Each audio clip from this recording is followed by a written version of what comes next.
पश्चिमी राजनीतिक चिंतन को गहराई से समझने के लिए हमें इतिहास के एक ऐसे मुकाम पर लौटना होगा जहां से सोचने का तरीका ही बदल गया। आज के इस विश्लेषण में हम सेंट थॉमस एक्विनास के दिमाग को डिकोड करेंगे। ये वो शख्सियत हैं जिन्होंने आस्था यानी फेथ और तर्क यानी रीजन के बीच एक ऐसा मजबूत पुल बनाया जिसकी मिसाल आज भी दी जाती है। तो चलिए बिना किसी देरी के इस महान समन्वय को समझते हैं। मैक्सी का एक बहुत ही दिलचस्प कोट है जो काफी कुछ बयां कर देता है। उन्होंने एक्विनास को मध्यकाल का संत अरस्तु कहा है। जरा सोचिए, ये सिर्फ कोई आम उपाधि नहीं है, ये एक बहुत बड़े वैचारिक टकराव को सुलझाने की तरफ इशारा करती है। एक तरफ था प्राचीन यूनानी दर्शन जो पूरी तरह से इंसान के तर्क और विज्ञान पर टिका था, और दूसरी तरफ था ईसाई धर्मशास्त्र जिसकी बुनियाद ईश्वरीय आस्था थी। इन दोनों बिल्कुल अलग दुनियाओं को एक साथ कैसे लाया जाए? एक्विनास की पूरी जिंदगी का मिशन बस यही सवाल था। इस पूरे दर्शन को आसानी से समझने के लिए हम इस चर्चा को 4 मुख्य हिस्सों में बांटेंगे। पहला है महान समन्वय, दूसरा राज्य को लेकर उनका दृष्टिकोण, तीसरा सत्ता का पदानुक्रम और आखिर में कानून का वर्गीकरण। आइए आगे बढ़ते हैं। तो शुरुआत करते हैं पहले हिस्से से, महान समन्वय। दो अलग अलग दुनियाओं के बीच वैचारिक पुल बनाने का यह आइडिया वाकई बहुत क्रांतिकारी था। अब सवाल उठता है कि ये पुल बना कैसे? मध्यकालीन स्कोलास्टिसिज्म के बीचों बीच रहते हुए एक्विनास ने एक कमाल का काम किया। उन्होंने अरस्तु के यूनानी दर्शन यानी शुद्ध तर्क को ईसाई रहस्योद्घाटन और आस्था के साथ जोड़ दिया। उनका सीधा सा मानना था कि सत्य चाहे तर्क से निकले या ईश्वरीय रहस्योद्घाटन से, सच तो सच है और दोनों का ही अंतिम स्रोत ईश्वर है। सच कहूं तो ये एक ऐसा बौद्धिक चमत्कार था जिसने उस वक्त के विश्वविद्यालयों में शिक्षा की पूरी दिशा ही बदल कर रख दी। और इस महान विचार को उन्होंने सिर्फ हवा में नहीं रखा, बल्कि कई बेहतरीन ग्रंथों में दर्ज किया। सुम्मा थियोलॉजिया को ही ले लीजिए, ये उनकी सबसे व्यापक दार्शनिक रचना मानी जाती है। इसके अलावा एथिक्स एंड पॉलिटिक्स और ऑन किंगशिप जैसी उनकी किताबों में सांसारिक सत्ता और ईश्वरीय इच्छा के इसी उलझे हुए तालमेल को बहुत ही बारीकी से सुलझाया गया है। अब आते हैं हमारे दूसरे विषय पर, राज्य पर दृष्टिकोण। चलिए देखते हैं कि ये नया दार्शनिक पुल असल इंसानी दुनिया और शासन पर कैसे लागू हुआ। यहां हमें एक बहुत बड़ा वैचारिक शिफ्ट देखने को मिलता है। एक्वाइनस से पहले अगस्टीनियन दृष्टिकोण का दबदबा था जो थोड़ा सा निराशावादी था। उनका मानना था कि राज्य सिर्फ इसलिए है ताकि इंसानी पापों को कंट्रोल किया जा सके, एक तरह के उपाय या सजा के रूप में। लेकिन एक्विनास ने अरस्तु के विचारों का साथ देते हुए एक क्रांतिकारी विचार रखा।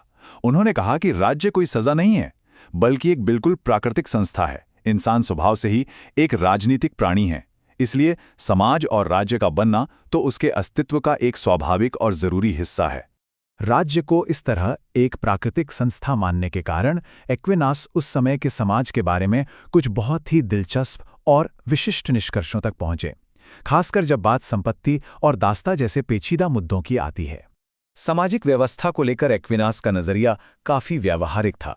उन्होंने व्यक्तिगत संपत्ति यानी प्राइवेट प्रॉपर्टी के अधिकारों का पुरजोर समर्थन किया। उनका तर्क था कि समाज में शांति और व्यवस्था बनाए रखने के लिए निजी संपत्ति जरूरी है।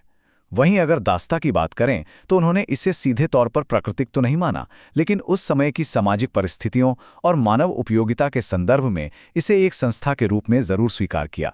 ये पूरी तरह से उस दौर की सामाजिक उपयोगिता और प्राकृतिक कानून की उनकी अपनी व्याख्या पर आधारित एक अकादमिक नजरिया था। चलिए, सामाजिक संरचनाओं के बाद अब हम अपने तीसरे हिस्से की तरफ बढ़ते हैं, सत्ता का पदानुक्रम। यहाँ धर्मनिरपेक्ष शासकों और चर्च के बीच के टकराव को समझना अहम है। मध्यकाल में राजा और चर्च के बीच का जो टकराव था, उसे सुलझाने के लिए एक्विनास ने 2 तलवारों की एक बड़ी ही शानदार अवधारणा पेश की। उन्होंने सत्ता को 2 साफ हिस्सों में बांट दिया। पहली तलवार है राज्य की, यानी नागरिक व्यवस्था और रोजमर्रा के सांसारिक मामलों में राज्य पूरी तरह से आजाद और स्वायत्त है। लेकिन क्योंकि इंसान का अंतिम लक्ष्य तो मोक्ष पाना है, जो कि एक आध्यात्मिक लक्ष्य है, इसलिए इस उच्च स्तर पर चर्च की श्रेष्ठता सबसे ऊपर है। यह है दूसरी और बड़ी तलवार। सीधे शब्दों में कहें तो जमीन के मामलों में राजा का राज चलेगा, लेकिन आस्था और नैतिकता की बात आएगी तो राजा भी चर्च के ही अधीन होगा। और अब हम पहुंच गए हैं इस चर्चा के अंतिम और यकीनन सबसे महत्वपूर्ण हिस्से पर, कानून का वर्गीकरण। इसे व्यापक रूप से एक्विनास का सबसे महान योगदान माना जाता है।